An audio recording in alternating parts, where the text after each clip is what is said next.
Well, good afternoon and welcome to Cook County. Thanks for having me. Jeff, yes. We all represent different districts, and so we'll kind of introduce ourselves in terms of where we represent our constituents. So I represent the West End, so you came through Schroeder, Tofte, and Lutsen, and then a little bit further west on Pike Lake area is my district. And I'm Deb White, and I represent the Eastern District, which includes the Grand Portage Sovereign Nation and the unincorporated Hoagland and a little bit of Colville. Welcome, Jeff. I'm Gary Gamble, Commissioner of District 2, which is the smallest district, but as I said before, it has world's best donuts, so we do have a claim to fame. Appreciate your investment in the time and the energy that it takes to interview. Thanks. Hey Jeff, Dave Mills, District 3, and that's the west side of Grand Marais over to Cascade River. And welcome, Jeff. I'm Ann Sullivan, Cook County Commissioner for District 4, which goes from the north side of Grand Marais all the way north to the Canadian border, up the Gunflint Trail, and then there's a little arm that goes off to the east towards Colville. Welcome. Thank you. At various times, you may see folks coming and going. They're stepping in from different departments to observe, and then we do have some public also that are observing. So I will start with the first and the last question, and we'll start right away with telling us what interests you about Cook County Administrator position, and how will you adjust to living in a small community in northeastern Minnesota? Well, first, I'll be really unoriginal and say setting and location. I mean, it's beautiful up here. I've come up here for throughout my life. Great area. More specific on the position, I've known for a while that when I did make a move, and long before I decided that I was going to move at any that I wasn't going to leave at any time, when I left Bowabic, I wanted to try another level of government. I've always been interested in the process, A to Z, how stuff works, kind of the stereotypical kid who took his toys apart to see how they work, that type of thing. So I'm interested in the whole process. So I wanted to look at another level of government. I do work quite a bit with St. Louis County, and I've always had good relationship there, good experiences there. Always asked a lot of questions about just how everything works there, and decided that the county level would be high on my list for the next move. Specifically on Cook County, I've had some exposure to it. One of the things that I did, I looked a lot at the YouTube series, the Cook County page, and went through a lot of stuff, and the content was good. Really liked the content, but really it's the fact that the videos exist, that it was taken on as a priority, that okay, we're going to put this out there, we're going to put some time and we're going to effort, and we're going to record this so people can see it and put it out there. That really impressed me. On some of the specifics over the years, we've had some exposure. Just completed the Minnesota Housing Partnership Housing Institute, and one of the folks that had a lot of contact there was Jason Hale from Cook County HRA. Kind of went through some of the projects, kind of what he did, painted a really good picture of it, really interesting. Also, I am, by profession, the ICMA Code of Ethics requires that I'm nonpartisan and non-political in the carrying out my duties. However, I do work with and have worked with the local state legislators on quite a few projects, and have had good experiences working with Senator Houschild and Representative Scraba on different projects. So that's something else that I'd be pretty excited about doing. Getting used to living in a small town in northern Minnesota. Been up here for several years. Grew up in central Minnesota, farming community down near St. Cloud. I grew up in Paynesville. And then after going to slightly smaller communities, Mankato and St. Cloud for my college career, spent a little while out in western Maine, right on the New Hampshire border. So right in the foothills of the White Mountains, and about an hour off the coast, so another small town. Got used to another area there. Actually really enjoy that setting.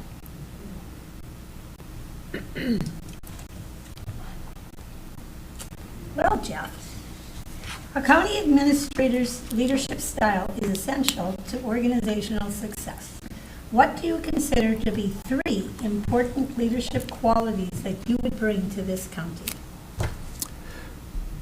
Well, the first two are kind of almost opposite, but they work together, and it's experience and openness. I've been very fortunate throughout my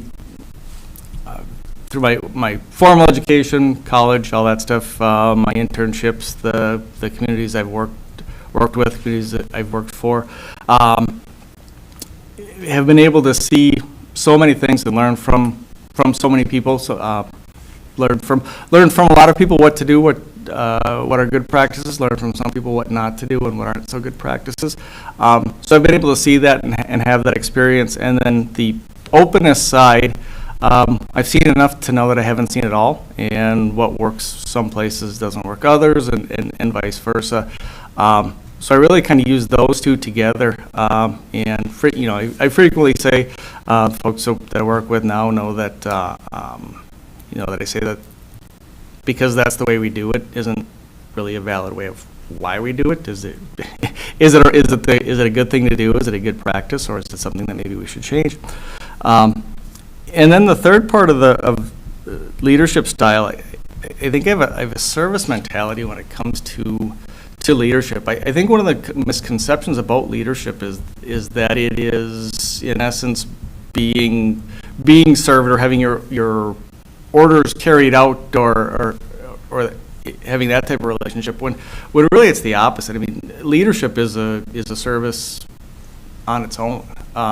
What you're doing with leadership is you're stepping up and you're saying, I'm going to take on the responsibility to find the direction, to lead you in the direction, to make sure that you have what you need. Do you have clear direction? Do you have the tools? Do you have the backing? Do you have the confidence to do those things and taking that on? So I think that's the really important thing looking at leadership is that it's the service that you're providing for others. Servant leadership is thought to be a style that might work well in Cook County. What do these two words, servant and leadership, mean to you, and how do you practice servant leadership? I think those two words together mean providing value to the community and to others, short-term and long-term. So many of the issues that we deal with are things that can be fixed that day or during that conversation, and a lot of them aren't. A lot of them are longer-term.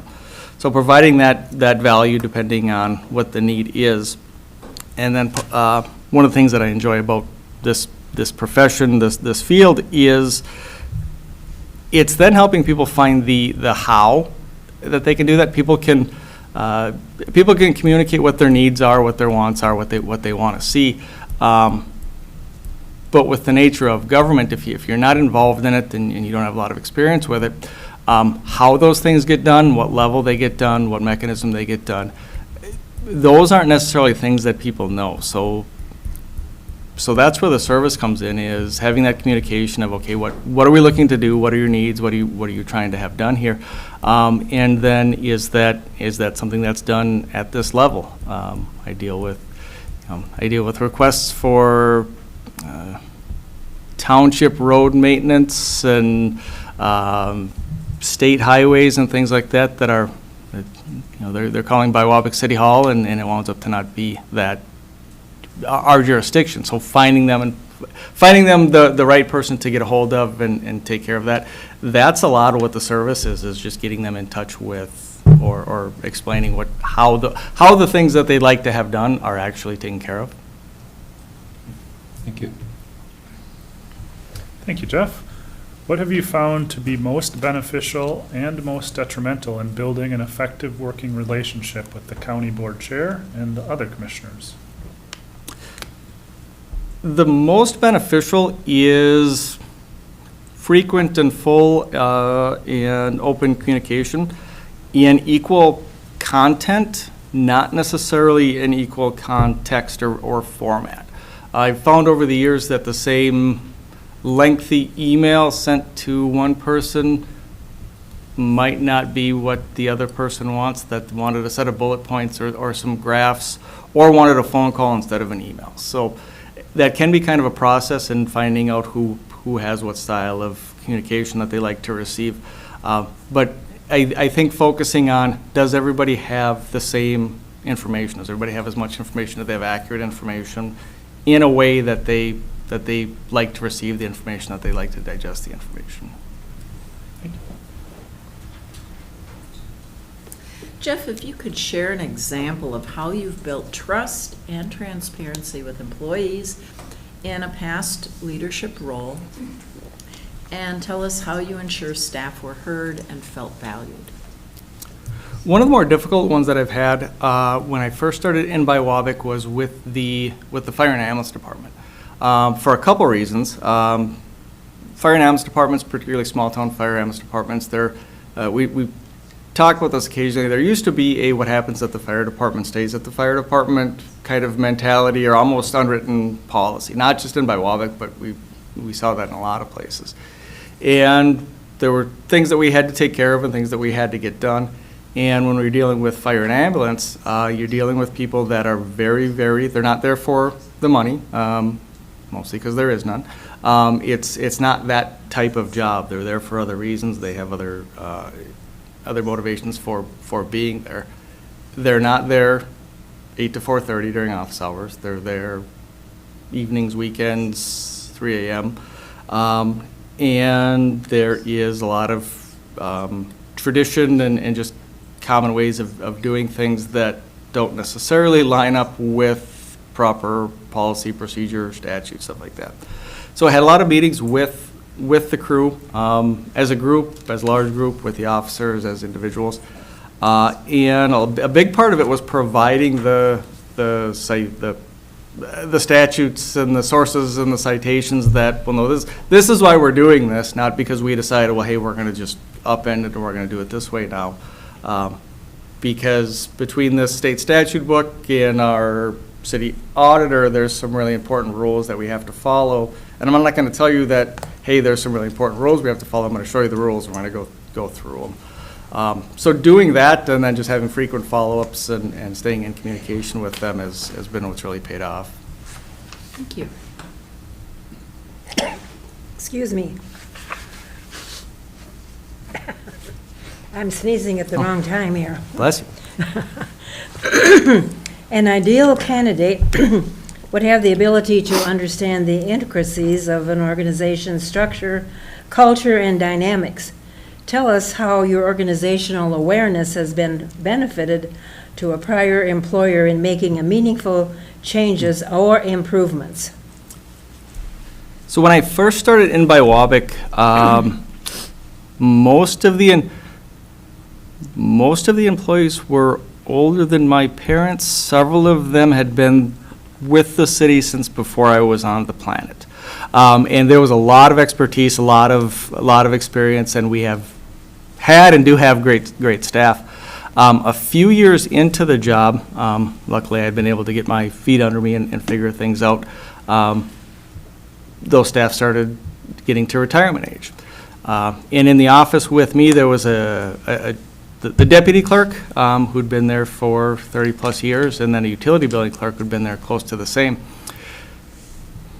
The utility billing clerk, who had a lower level of duties and less expertise than the deputy clerk, actually retired a couple months before the deputy clerk.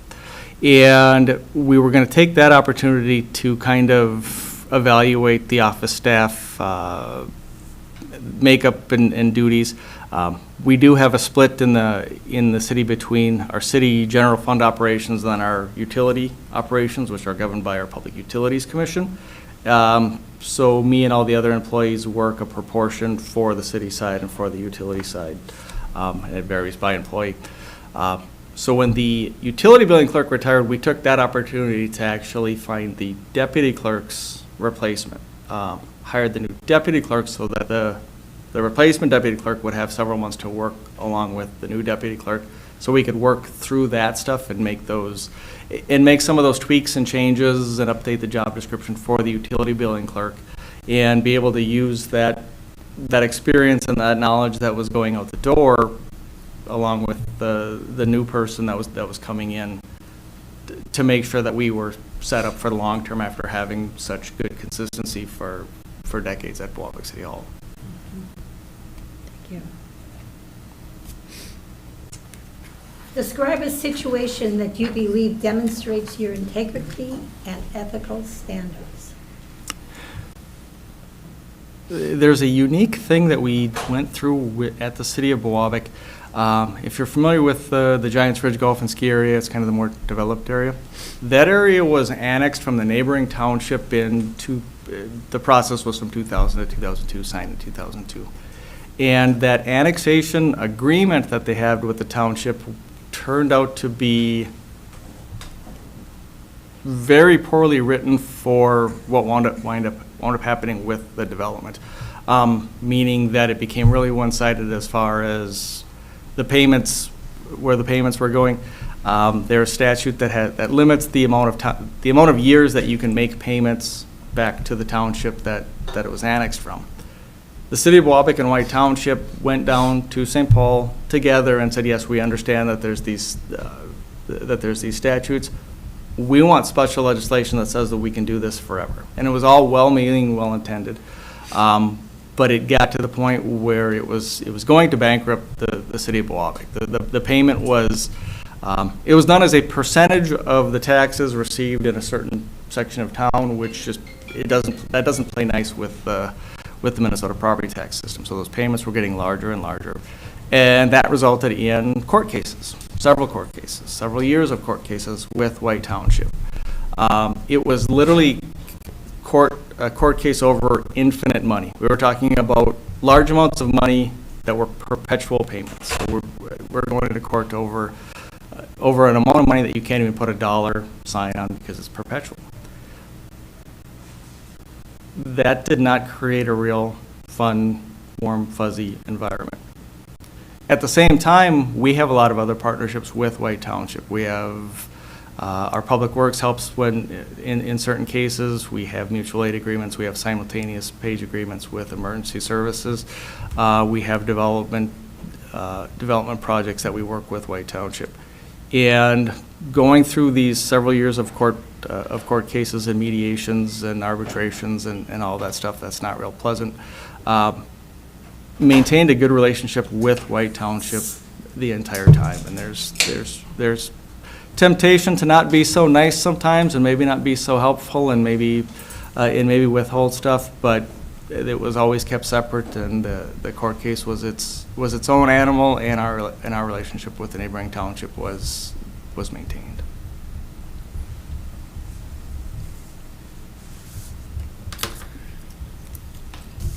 Please describe your involvement and preferred methodology in the budgeting and financial process of your organization, as well as your experience with long-range financial planning. Well, budgeting is a year-round process. I've got a few questions lately about when does budget season start, and it's kind of a funny question because everything is budget season. Generally what they're referring to is when we sit down and start working out the next years, and that's kind of now. But with that year-round process, you're always tracking where are you at with the current year's budget. Are you on track with your expenditures, revenues? Is there anything that has come up that's going to derail you? So always working with the staff, elected officials, citizens to do both those, keep track of where we're at and then make plans for the following year. I really like to explain the process. As I said, I like to explore the A to Z. So I do like to have the conversations about everything from the assessment process to the levying process and how that works. Have had a lot of good success with that. People tend to appreciate being brought in to that and having it explained and get answers versus just that's the way it is, or hey, we don't send out the bills, the county does. So we explain I explain the whole process and relationship that we have in getting those bills out. The process I go through is slightly different. As I said, I do on the city general fund side, that's the process of going through and coming up with what our annual and long-term expenditures are, and then setting a tax levy after factoring in the non-tax revenues, and then we certify our levy, and those bills get sent out. On the utility side, it's different. That we do not we're not able to send a number out at the beginning of the year and saying, hey, this is what our revenue is going to be, this is what we're going to get. I have to do projections on what our costs are on purchasing wholesale electricity before we sell it at retail rates, what our costs are for water, wastewater, refuse, all that type of stuff. So it's a little bit more like business budgeting than your standard governmental budgeting is. And then there's another one that's in there, which is our ambulance department.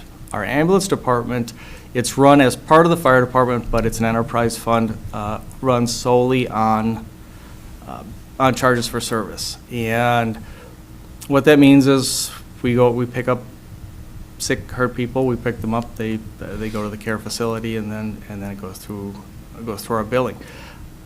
We have rates for that ambulance department that less than 10% of the people that use the service pay, because most of those rates are actually going to be paid by something like Medicare, which has their own rates, which is quite a bit lower than what our established rates is, or if they're belong to another insurance organization, or if they have other coverage that has other pre-negotiated rates, they pay that rate. And all these rates that are separate from what our established rates are substantially lower. They're not quite a bit lower, or they're not similar, or just a little bit lower. They're substantially lower. So that creates some difficulties with that, but that's another thing that we have to look at. When we're putting together our annual and our long-term budgets. Need to look at what our balances are, our cash balances are, where we're at, are we able to cash flow? Again, on the city general fund side, you send out that big levy, and that's nice. You're going to get that, or at least 90+% of it. But you get that 2025 tax payment in July of 2025, not on January 1st of 2025, so you've got to cash flow and make sure you can make it through the year. On the utility side, that you're looking at a little bit more like a business, and we have, for the most part, you can divide your expenses and your revenues into 1/12 increments, more like a business. So there's different things that need to be straightened out there. In reporting to the city council and the PUC, take a little extra effort in that document to show the difference between those two, so people understand where we're at. Yeah, and then a bigger and bigger part of it now is the larger picture as we're looking at budgeting things like legislative changes, things that are coming out of St. Paul. We've got on the ambulance front, we were kind of saved this past year by what they called one-time revenue in order to shore up some of our shortfalls. Sounds like there's going to be some longer-term help with that. Not sure how long it'll last. But in putting budgets together now, there's more and more staying in.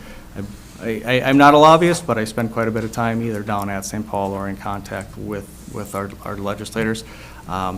Actually, one of the things that we were down this last spring, we were down there and actually met with some of the St. Louis County folks and talked with them about to be able to talk with some of the legislators about what the effects of some of those changes in the PILT payments would be, and how that would, and in St. Louis County, that would have been particularly devastating. And there you can budget all you want, and you can get out the calculator and sharpen the pencil, and then, but if there's a major change made down in St. Paul, that's something that you're going to have to account for and adjust.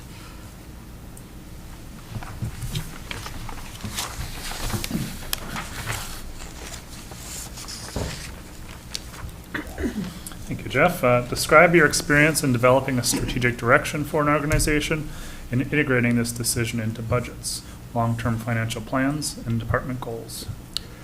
So I've gone through several strategic planning initiatives in City of Bowavic and elsewhere. There's actually, so I'm through the ICMA, I did receive the credential manager designation a few years ago, and part of that is a little test that you take that takes you through some scenarios. And one of the things that you learn really quickly on that test, if there's an answer in the multiple choice that says, get together a group of interested stakeholders, discuss it, come to a conclusion, and implement that conclusion, that's the right answer. There might be 3 other good answers, but if that's one, that's the right answer, and there's a reason for that.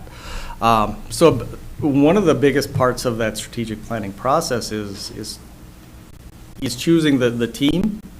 and then also allowing other input, so having the right stakeholders at the table. In Boabic, we talk a lot in government about service to citizens or residents, something like that. And there really isn't a great term to narrow that down, because when we're talking about service, it's to everyone. In Boabic, with the development we have a lot of folks, and as a matter of fact, most of our highest taxpayers, they do not get a vote. Their homesteaded property and their voting address is in a different part. So when we look at our citizens or our voters, a lot of times we go over and above, and we bring in some of the, we've had good luck with homeowners associations, lake owners associations, things like that, in being able to work with them, and they actually are pretty good at choosing their delegates, and this person has the time and the expertise and wants to be involved. And we've had a lot of different process that we've gone through with that, and getting those people at the table, and then spending time, and then getting that onto paper and get it recorded. So as people change, so you've got that documented, so different people can come in and pull that off the shelf and say, okay, this was the decision that was made, and this was the process that was put into making this decision. Jeff, how will you initiate and sustain a meaningful relationship with tribal nations?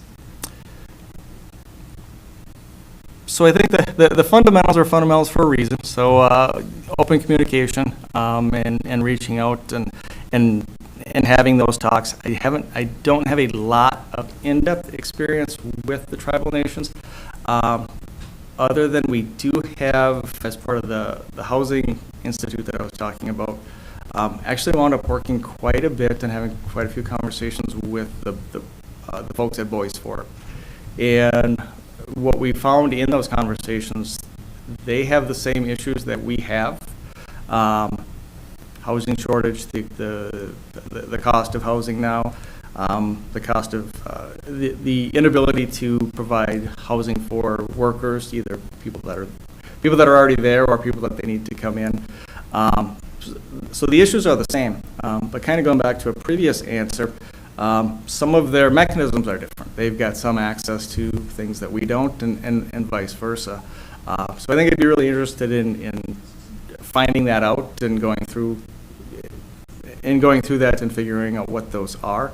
But I think that's the biggest difference between the two is there's just different tools available, and there can be a different set of rules that you're working under on the county side versus the tribal side of it.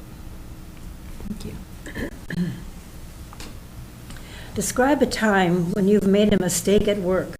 How did you deal with this situation, and what was the outcome? There's one that I bring up, or that I kind of keep with me as a reminder. Many years ago, when I first started in Biwabic, the first council meeting that I prepared for, I was pretty happy with the council packet I put together. I put together nice memos, put everything in there, had it really nicely organized, got them together, put them in the council packets, and then I brought them to the police chief's office, and I put them there, and then I went home, because that's what I did in Dixfield, Maine. Those packets never went out. I had some very unhappy council member. This was about 100 hours onto the job. It wasn't a full week onto the job. First council meeting, and those packets didn't go out because I did what I previously did under the assumption that, well, everybody must do that, and there's no reason to say that. So kind of a quick wake-up call, kind of a harsh lesson learned. So we wound up having that, after having some conversations on Monday, had that meeting. The first council meeting was quite a bit longer than a normal council meeting would be, because we took those, instead of having those items to review over the weekend and ask questions ahead of time, we went through them at that time. Luckily, there wasn't anything terribly consequential on that, but walked through it, answered any questions, went through and straightened it out that way. And then just kind of kept that with and never forgot that not everybody does everything the same way, and nobody reads minds.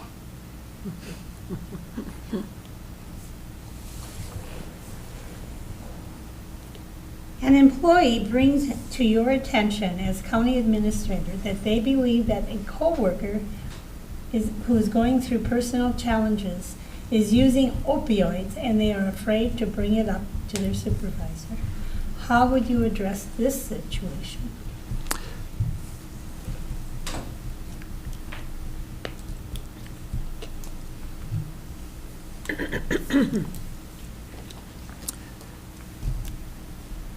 So in a situation like that, there's some assumption without taking it as 100% fact that person is seeing something. And if they're coworkers and they've got a relationship and something's off and maybe they're seeing some signs, there's something there. It's not nothing.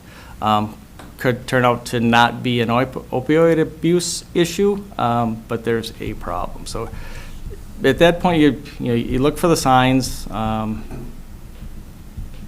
that area, I actually do have some training, some knowledge through some of the stuff that we've done with our police department and other things on what some of those signs are.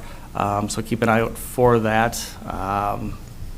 Need to be careful to maintain employee confidentiality, anonymity, things like that, so you're not putting that out there. There'd be a special concern if it is an employee that's subject to is it a CDL employee, is somebody that has drug testing? From there, going through the just going through the facts of what you can find, and then having any conversations that you can follow up depending on what is indicated.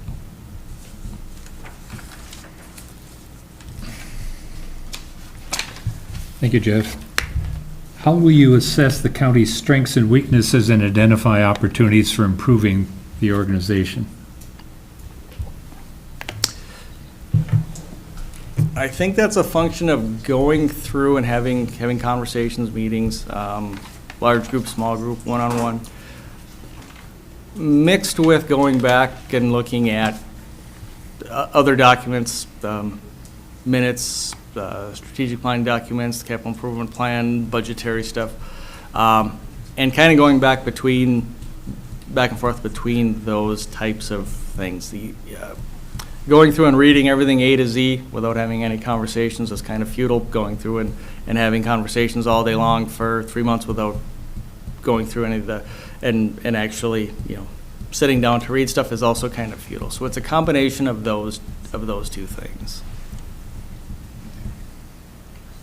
And along with written, there's plenty of recorded materials also. I think maybe written documents is becoming an archaic term now.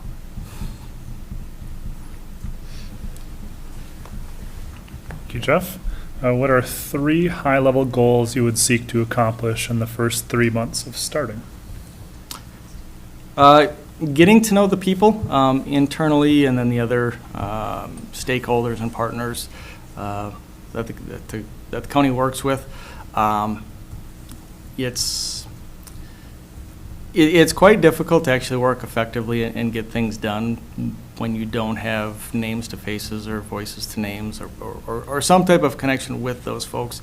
Not going to know everybody at all times in all situations, but as far as trying to get set up and be successful in the position, trying to get to know as many people as possible, I think is key. Getting to know the priorities. Again, that goes back to it's a combination of conversations and reading documents, the guiding documents, whether it's strategic plan, community, strategic plan, capital improvement plan, any other stated written goals that the organization has. And then probably the first one that has to go into place is establishing what that communication chain is. As I said, you want consistent communication and full communication, but how does that person want to receive the information is probably the most important. Thank you. Jeff, what energizes and what deflates you, and how in your position will you alleviate stress and avoid burnout? So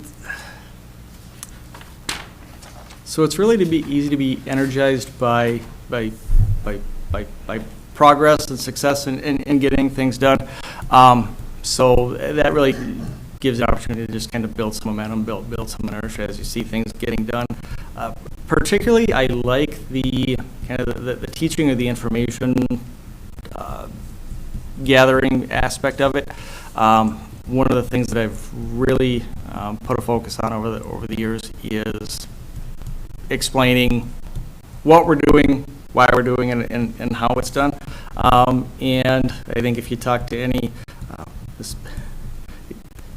this job does share, or this career field does share some similarities with other types of educators. I think if you ask anybody that's in any education field, that moment when somebody gets it, any teacher would tell you that's what they like, is when, whether it's a third grade student or a PhD student, when they get it, then that's really what drives them. So I definitely like that part. There is a fun moment or some pride that goes with explaining something as exciting as the property tax system to somebody, and then actually overhearing them explain it to somebody else, and it's you kind of maybe hear down the hallway or through a door or something, and well, no, that actually works this way, and then no, I taught that person that.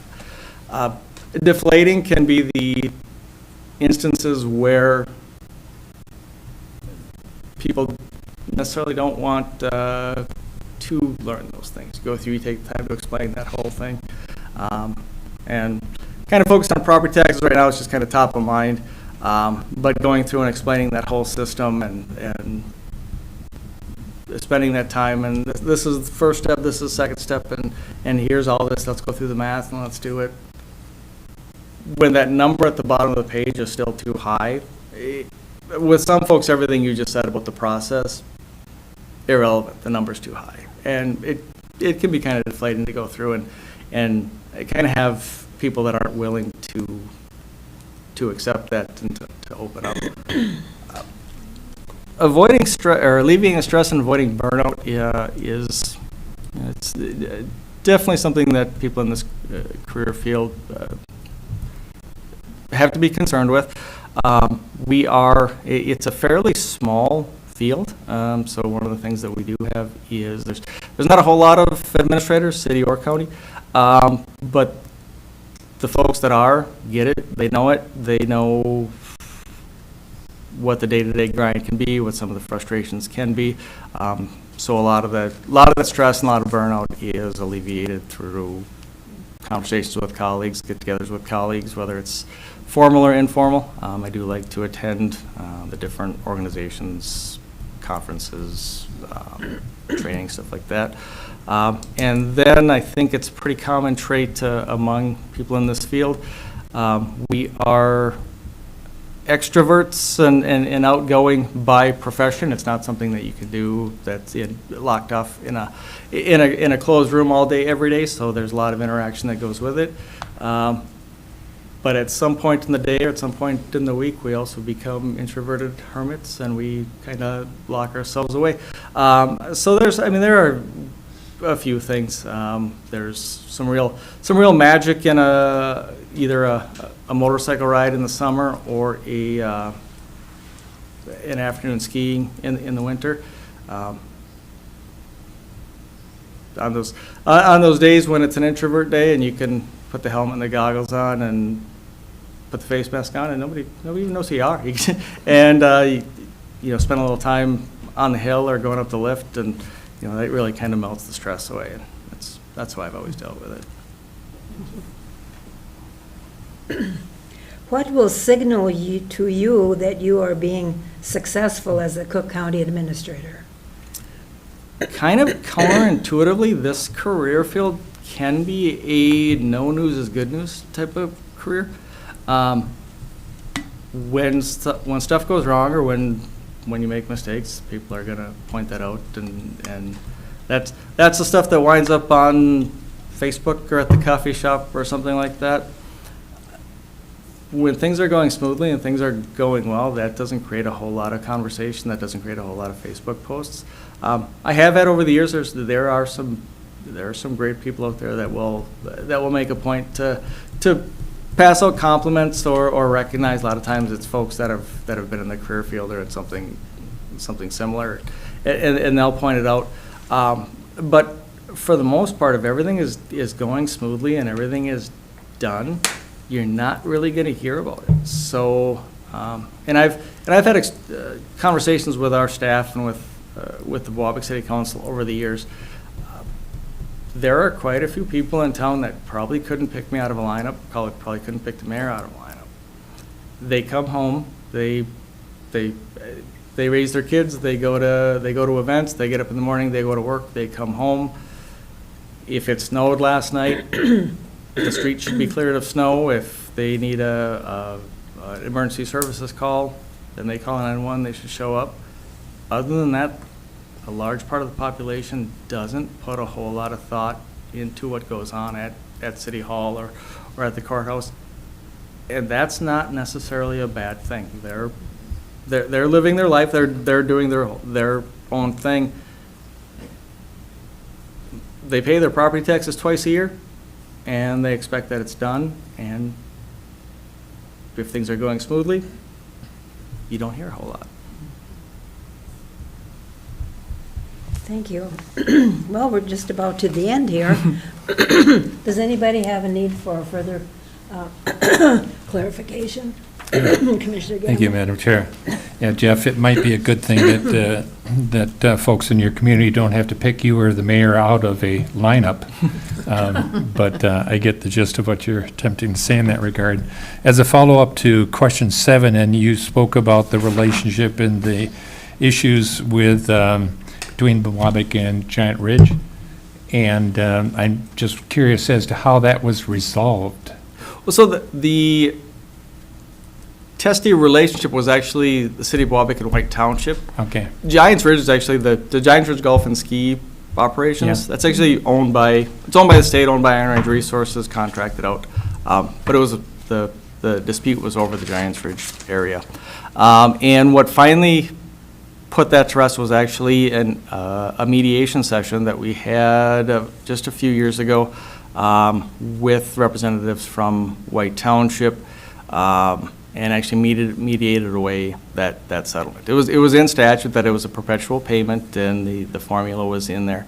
That mediation was one of several that I had over the years. That one started at 8 a.m. and we left that building on Superior Street in Duluth at about 3:30 a.m. So we thought it might go a full 24 hours, but we got it done at about 3 o'clock in the morning, and then everything signed and went home. But the mediation really came down to going through what that agreement was doing financially, what it was intended to do, and what the actual current and long-term effects were going to be. And honestly, I think part of what settled it is we were going to be in court probably perpetually. Speaking of perpetually, we were probably going to be in court perpetually, regardless. There was, from White Township side, I think there was a little bit of a golden goose realization. Yeah, there's a lot of money here, and this is, this is really good for us. But if you kill the goose, there's no more eggs. Yeah. And that's kind of the situation we were at. Madam Chair, if I could just follow up on something that you said relative to that, is that if you mentioned that there's a lot of things where you find yourself in mediation, mm-hmm. whatever that lot of things or number of things, mm-hmm. is that oftentimes when we're responsible for drafting and negotiating and signing contracts, agreements, that if we don't apply ourselves to that process and build integrity that's protective of our responsibilities in that regard, we end up having to deal with it. It becomes a surprise and it becomes problematic. So in those experiences where you had to go back and deal with various issues, if we learned anything, we learn from negative experiences so that in the future we do draft documents that are protective of both entities. So my question gets at the heart of, and the other things that you negotiated is because of a reoccurring problem in that we're not doing our work on the front end, or just they happen to be, if that makes sense to you, the nature of the question. And so when I'm referring to multiple mediations, it's actually on that same, Okay. that same topic. All right. But more to the concept you're bringing up, that is something I really keep in mind when we're putting arrangements together, or agreements together. We've got an agreement with the city of Gilbert for police coverage, the neighboring community. And kind of an odd problem to have. The current police chief and the former police chief were and are both the most upstanding, well-respected folks that you'll ever meet. It's hard to find anybody with a bad word to say about these people. So when we put the agreement together, most people around the table didn't really care too much about what those clauses said, because Mark will take care of us. Yeah. We don't need this. And on a personal level, I can't imagine that either of these folks would ever do something to try to take advantage, or that would be negative on purpose. Yeah. So I get it. But at work on the clock, when we're putting together a document that we had to stress that, well, there might be unintended things, or there might be turnover, and you're dealing with somebody else at the table 3 or 4 or 5 years from now, and I actually had to put in some extra clauses in there, because the folks we were negotiating with and agreeing with were so upstanding that nobody wanted to put any thought into, what if something goes wrong? Yeah, thank you. Anyone else? Well, we're going to turn the tables now, and you can ask us. Would you have any questions for us? The one thing I'm really curious about, and I haven't dealt a whole lot with it directly, in having districts. I've gone through and I've looked at some of your documents, some of your meetings. Don't see a whole lot of what I believe happens some places, which would be negotiating or horse trading. This for my district, this for your district, and it seems that although you represent different districts, it's in practice, it's more of the county as a whole. Are there issues, either current or ongoing, where there might be something going on in one district that it becomes a priority issue of, well, maybe that's good for that district, or that's a priority for that district, but we're not going to go with that because the county as a whole has different directions? Right, well, within our district, we have 3 townships, and that's in my district. So those townships have their township meetings, and then if there's anything that they need to have a discussion with, then they come before the board and maybe ask for permission, or ask for more support, or whatever, fire department, or whatever you want to say. So that is the only small intricate within our county itself, are the 3 townships. Okay. Well, there are 5 townships, and there's like 5 different cultures. And the West End is development. It has a ski hill, it has a golf course, it has organized townships. And then I'll speak to the East End. It's unorganized territory with the Grand Portage Reservation on that. And the people in, and it happens to have at this point now, the most raw property that's available for development. The people in the East End are more reclusive. There's a community, but it's a community that doesn't come over for coffee, but if you need help. And then up the Gunflint Trail, Commissioner Sullivan can speak to them. They're seem to be very organized. There's a lot of lake associations. There's a big, they've got a lot of forests up there, and so they're very well organized for, they've faced imminent evacuation more than once in the last, I don't know how many years. And then these 2 guys in the middle with Grand Marais being their middle thing, their constituents are different, but I don't know how different. But as a whole, we are a community, Cook County community, and even though we have different aspirations, the value of community, I think, is throughout the county. They're largely broken up by census. It's just a numbers thing, and so it's a manageable way to keep democracy going. And when populations change, then our districts have to change, in a certain way. So certainly different characters for each district. That's not how they're created, though. And yeah, it's just kind of a manageable way for census blocks and that. The last place that I worked that had districts was when I was at St. Cloud City Hall when I was in graduate school, and kind of coming back to me that I remember very similar stories and concepts to what you're saying. City districts, I think, are a little bit different. Like St. Paul has districts, and then they have district representation, and that's more of almost like a neighborhood sort of thing, versus counties districts are just by population. So. I think your observation that you're a county, so you see things in the context of the county. There are different boards and things that we have that we want to make sure that we have representation that comes from each district. So we're operating under the umbrella of the county, but we want to be mindful of the issues that are relevant to each district.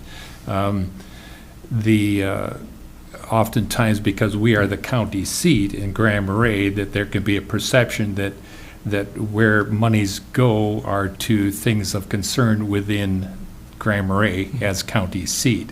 And so there needs to be that mindfulness and awareness that we are 5 districts collectively operating under the county umbrella. Within the state, which you might be experienced with, is that monies that come through different funds like legacy funds and things like that you will find that we're vying in the rural areas up here in the Northland for monies that the city council, whatever, tend to believe because the population is concentrated there, that monies should go there. So I think what we want to be is we want to be proactive and involved, which is a lot of the response that we get, learning and understanding, so that we reflect that we are governance for the whole community.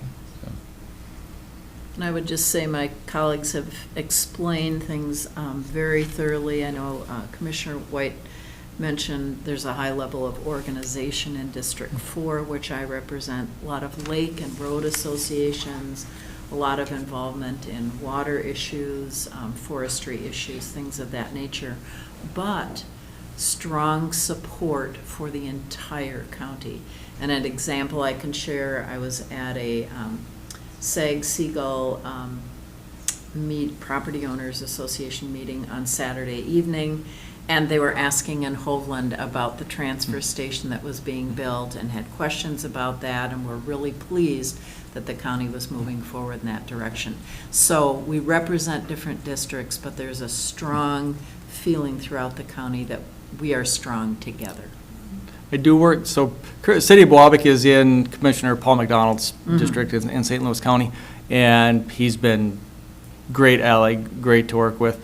But very frequently, if not Paul McDonald, it's Keith Nelson, Mike Jugovich, one of the other St. Louis County commissioners. So is that a common practice also, that it's that those lines aren't necessarily set in stone, and that there is conversation from one district to the other? Absolutely. We've been lucky, too, to have the 2 great senator and representative, Senator Hochschild and Representative Scraba, in working with them for different areas that we feel are important to have them at the legislature in our corner. Yes. Yeah. Anything else? I don't think so. Okay. Well, thank you so much for coming over and visiting us in Cook County, and appreciate your time with us. It's definitely a nice trip up. Thank you, Jeff. Thank you.